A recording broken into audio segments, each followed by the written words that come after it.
श्री स्वामी समर्थ सगळ्यांना नमस्कार मंडळी. आज आपण चाललो होतो स्वामींच्या मंदिरामध्ये.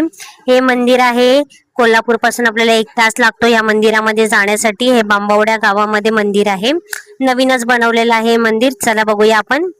तर या मंदिराचं नाव आहे मंगलधाम. तर राधाकृष्णाची मूर्ती बघताना किती सुंदर आहे आणि आजूबाजूला छान असा प्लेस आहे. स्वामींचा फोटो सुद्धा आहे बाहेर. छान असा प्लेस आहे. आता आपण जाऊया मंदिरामध्ये. हे बघा मंदिर स्वामींचं खूप सुंदर मंदिर बनवलेलं आहे आणि छान असं मुलांना खेळण्यासाठी गार्डन सुद्धा आहे बाजूला. मी तुम्हाला नंतर गार्डन दाखवते. पहिला आपण मंदिरामध्ये जाऊया, स्वामींचं छान असं दर्शन घेऊया. तर तुम्हाला कसा वाटला मंडळी माझा हा व्हिडिओ? आवडला तर लाईक करा. चला आता आपण स्वामींचं दर्शन घेऊया. हा व्हिडिओ काढून बराच वेळ झालेला आहे, पण पोस्ट करायला मला अजिबात वेळ नव्हता भेटला. तर आज मला वेळ आहे, चला म्हटलं पोस्ट करूया आपण हा व्हिडिओ. तर आता आपण स्वामींचं दर्शन घेऊया. या मंदिरामध्ये इतकं छान प्रसन्न वातावरण आहे ना मंडळी. कोण कोण गेलं होतं या मंदिरामध्ये मला कमेंटमध्ये नक्कीच सांगा.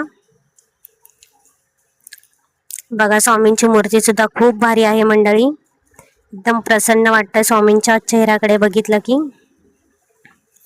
छान असं आता आपण पाया वगैरे पडून घेऊया, दर्शन वगैरे घेऊया स्वामींचं.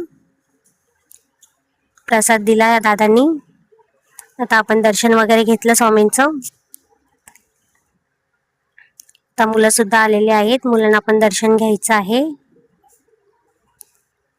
आता मुलांनी दर्शन वगैरे घ्यायला गेलेले आहेत. तर दर्शन झालं की मी तुम्हाला दाखवते गार्डनचा प्लेस. पण खूप मस्त आहे गार्डनचा प्लेस सुद्धा इकडचा.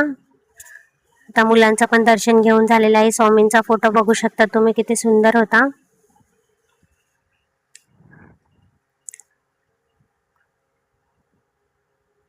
आता दर्शन वगैरे झालेलं आहे मुलांचं. आता आपण जाऊया गार्डन मध्ये. मी तुम्हाला गार्डन दाखवणार आहे. हे बघा गार्डन खूप छान आहे. घसरगुंडी वगैरे आहे आणि बाजूला शेती सुद्धा आहे. छान अशी पेरणी वगैरे झालेली आहे शेतीमध्ये आणि बाजूला गाई वगैरे सुद्धा आहे, बघू शकता तुम्ही. छान अशा मस्त व्हाईट व्हाईट पांढऱ्या शुभ्र गाई आहेत. छान असं वातावरण बघितलं की खूप छान वाटतं. आता दर्शन वगैरे झालं होतं, मुलं खेळायला गेलेले होते गार्डन मध्ये. तर मी मंदिरामध्येच बसलेली होती थोडा वेळ. छान असं प्रसन्न वातावरण होतं मंदिरामधलं.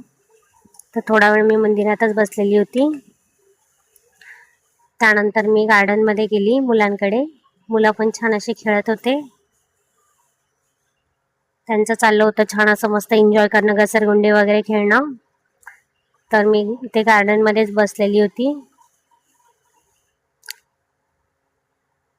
तर मी तुम्हाला दाखवते नंतर. दुसरं अजून एक गार्डन होतं तिथे.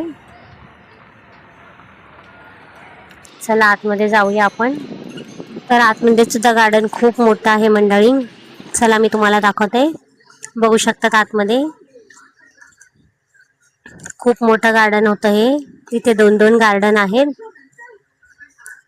एक तर घसरगुंडीचं गार्डन होतं त्या साईडला आणि ह्या साईडला पण एक गार्डन होतं. खूप मोठं गार्डन आहे मंडळी.